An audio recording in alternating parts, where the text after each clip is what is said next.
The rain had just slowed to a mist when Armin stepped out of the small daycare center with his 5-year-old son perched on his hip.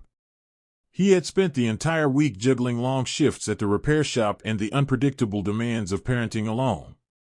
All he wanted was to get home, warm up leftovers, and maybe read a bedtime story without falling asleep mid-sentence. Life rarely followed his plans. A black car slid to a stop beside him. The back door opened, and out stepped a woman who looked like she belonged in a world that never touched mud or cracked pavement. She wore a deep navy coat that fit her with quiet confidence, and her eyes were sharp, focused, and slightly frantic. "Are you Armin Khan?" she asked. Armin tightened his hold on his son. "Who wants to know?" "My name is Mira.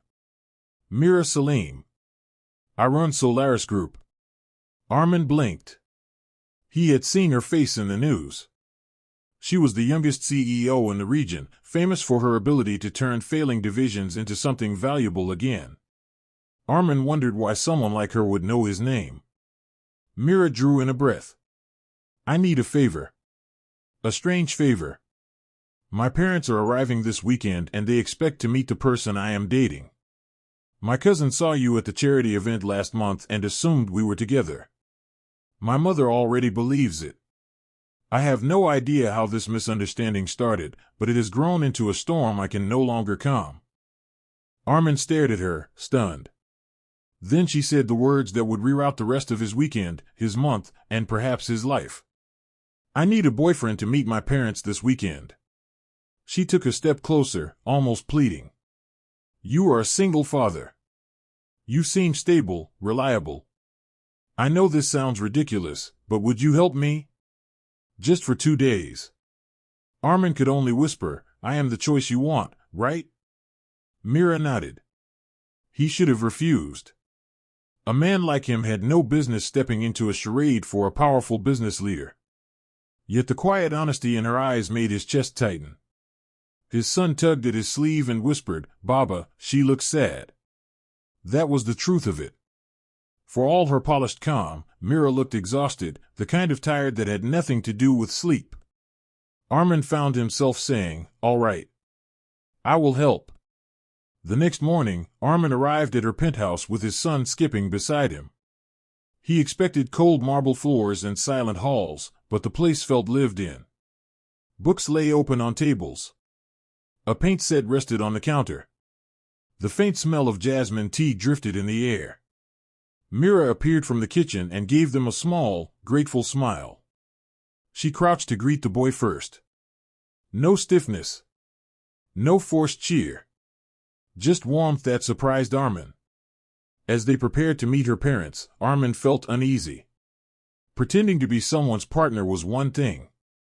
Doing it in front of the family that raised her was another. In the car, Mira finally spoke about the truth she had avoided.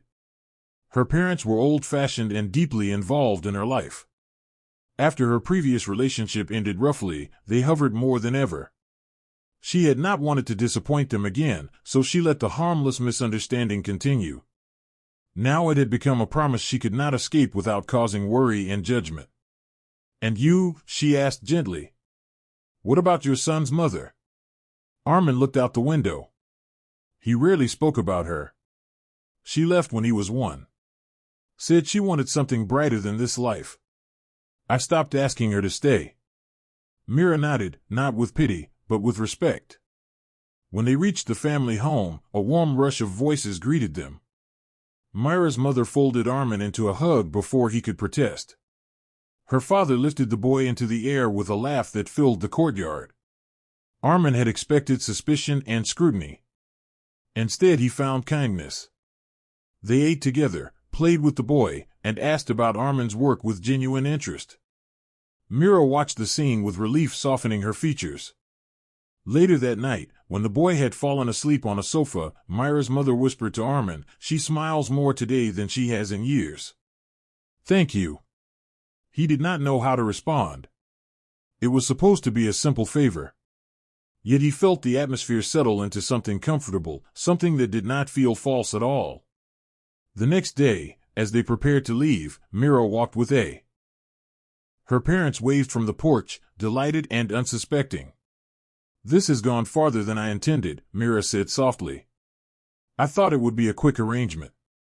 Yet you and your son made it feel like something genuine. I do not want to lie to them again.